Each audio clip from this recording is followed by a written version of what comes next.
rock of Billions as well as Homeland 2 going right now for David Neal Levin!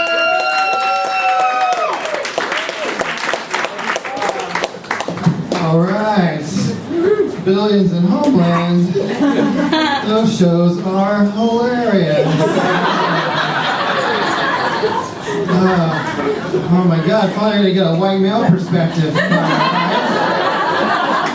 Finally.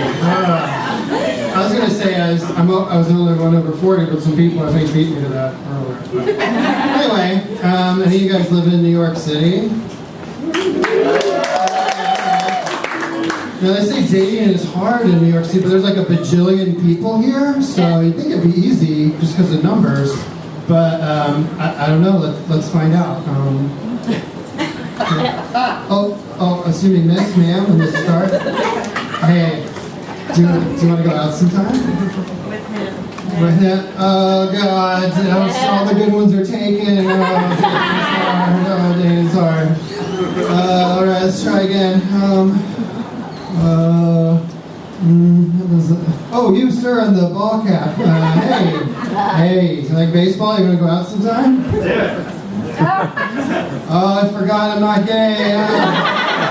Dating is hard. All right, let's just look a little further out. Oh, ma'am, you out there in the... Oh, I'm talking to an empty chair that was supposed to be filled with the woman who dumped me last Wednesday. Dating is hard.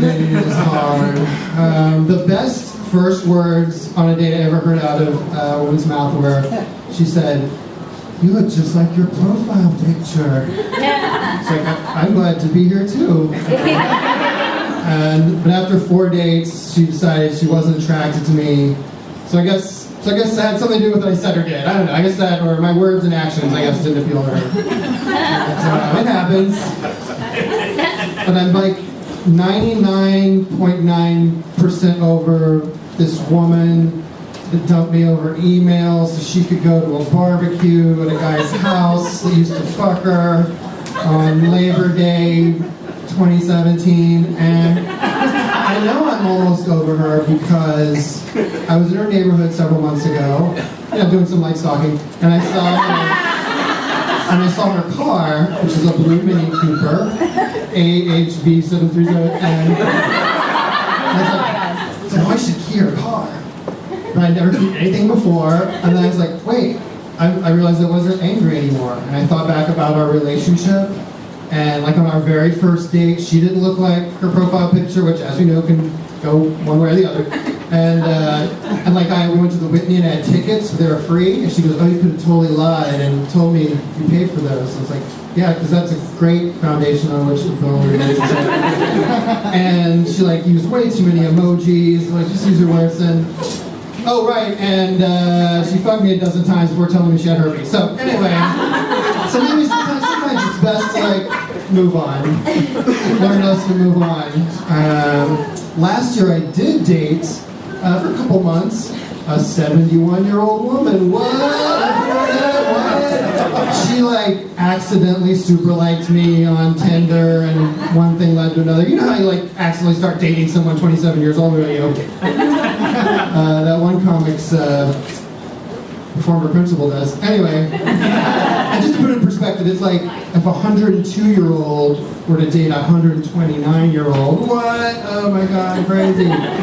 But it didn't even say on her profile on Tinder, she somehow managed to hide that she was 71. So on our first date, we were back at her place, because I was in rare form. She said, "How old do you think I am?" It's like, there's no way I can answer that question. And hopes are going forward. She goes, "Well, I'm in my 50s. I'm like, okay, great. Then our fourth date, she says, "How old do you think I am?" It's like, "Well, you said you're in your 50s. Just no, I'm 71. It's like, "Oh, okay, can we go back to having a 71-year-old sex?" But she has a great body. She's a Pilates instructor.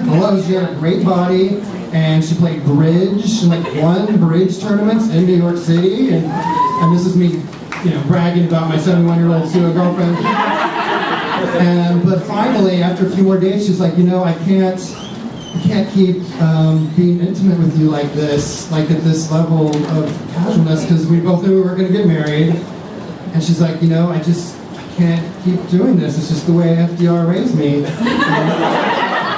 And I could tell that she was like teetering. She was like still part of her wanted to like still get kissy kissy. And I was like, oh, if I could just convince her, if I just knew the right words, or were smooth enough. And, I mean, if I were those things, I probably wouldn't be dating so well. I couldn't do it, and I was like, it's your life, or however much there is left for me. But I think it's always important to remember the bad breakups, because then when bad things happen, you're like, well, at least it's not as bad as that terrible thing. So 5 years ago, I had like unquestionably the worst breakup of my life. She sent me the most horrific messages. Of course I saved them. And so I'm going to read you this. And these are, some of it's a little offensive. These are her words, and I'm not filtering this for you. Facebook message. All of the public sympathy, all of the public sympathy you get from twisting the truth and hurting women won't keep you warm at night. If you lived anywhere else but NYC with all the other faggots, you would get your ass kicked daily for your bullshit behavior. You've worked hard to ensure that no one calls you out on your bullshit. 3 exclamation points. Keep working at it. You're going to end up alone with your stupid career. And it goes on. As you can probably tell from that, she's a flight attendant at Delta. She would refer to the flight attendants that weren't white as ghetto hires. What? I know, so you can probably guess she's from the Boston area.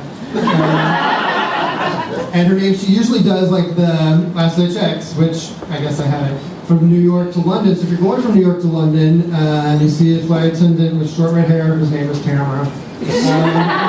If you want to like say, hey, I think I may have heard a joke for you, do not mention it before takeoff. Wait, too dangerous. Wait, she'll blow up and then the plane, and then wait till you land. If you're curious.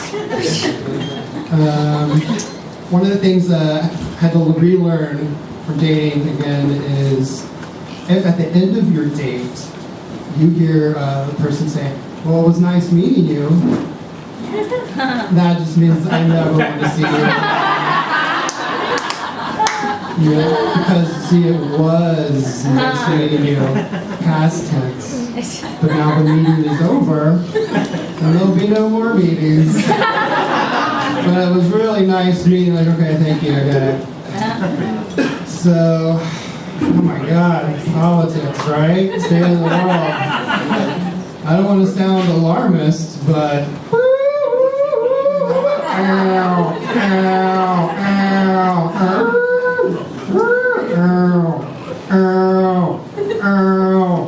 and I'm fiscally conservative.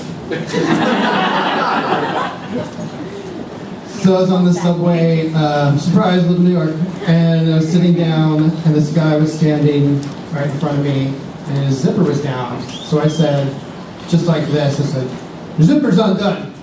And I knew it sounded weird, so I said it as soon as I said it. So it's like, oh, I mean, not that I like check people's zippers on the subway. I couldn't see anything. I mean, not that there's nothing to see, but I mean, it takes all sizes, and it's not the motion of the ocean, it's the boat. Have a good day, officer. Do you guys, do any of you guys have Amazon Prime? Yeah. Whoa, okay, great. So there's this movie on Amazon Prime called Crazy Famous. It's about these 4 guys that break out of a mental institution to go assassinate Osama bin Laden. What? Wasn't he dead? We thought so. It's like an action comedy. I'm going to play this guy who thinks he's Dr. Phil. It's like me without the beard. This isn't a joke, by the way. It's just a straight up plug. If you could just go watch it, maybe the first 10 minutes, kind of slow. It's a silly movie, but it's funny. And then maybe give it 5 stars, whether you liked it or not. I would really appreciate it. And by the way, since I told this joke, I think one person has done this. Based on checking the reviews. Like, oh look, there's one review, thanks. Anyway, end of plug. Do you guys like Jeopardy? Well, we're all missing Jeopardy right now. That's my dream, to be on Jeopardy. And so the three categories you really need to know, like to have down packed, because they're always in the game, is presidents, U.S. presidents, world geography, like world capitals, and state capitals. So you really just have to know those.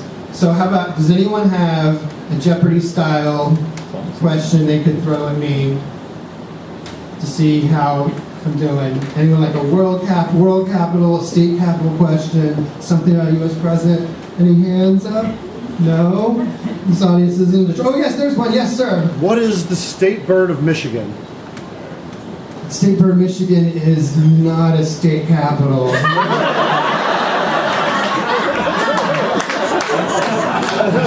The capital is Lansing, so is it the Lansing bird?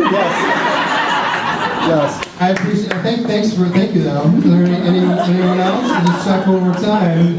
Oh yes. Which president had the shortest term? Ooh. Oh, okay.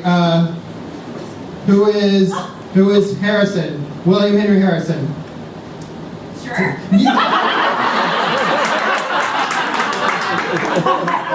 Very well. Good. I really think it is him though, because he died in office like the month, right? Yeah. Thank you. So great question. Thank you. That's awesome. And then he was succeeded by Tyler, and then he was succeeded by. I'm just kidding. I'm not going to do that to you.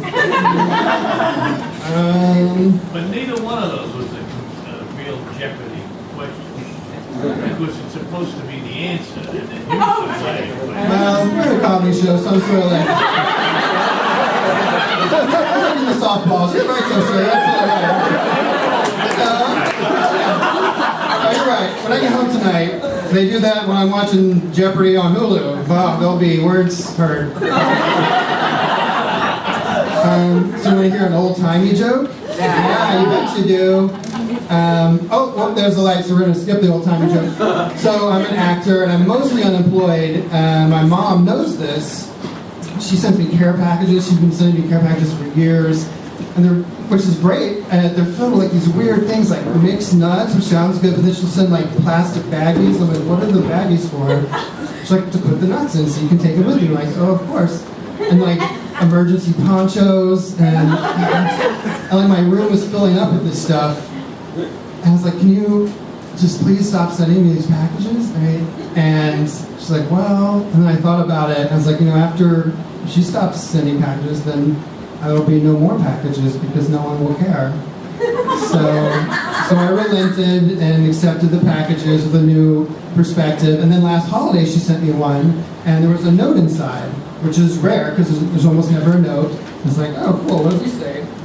It says, hi, hope you enjoy the treats, love mom. It's like, oh, that's sweet. It's like, what kind of paper is this? What did she write this on? Oh, it's a Target seasonal worm. Alright,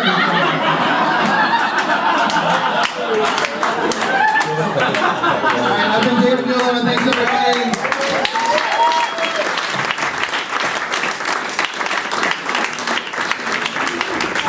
Thank you, Neal Levin, everybody.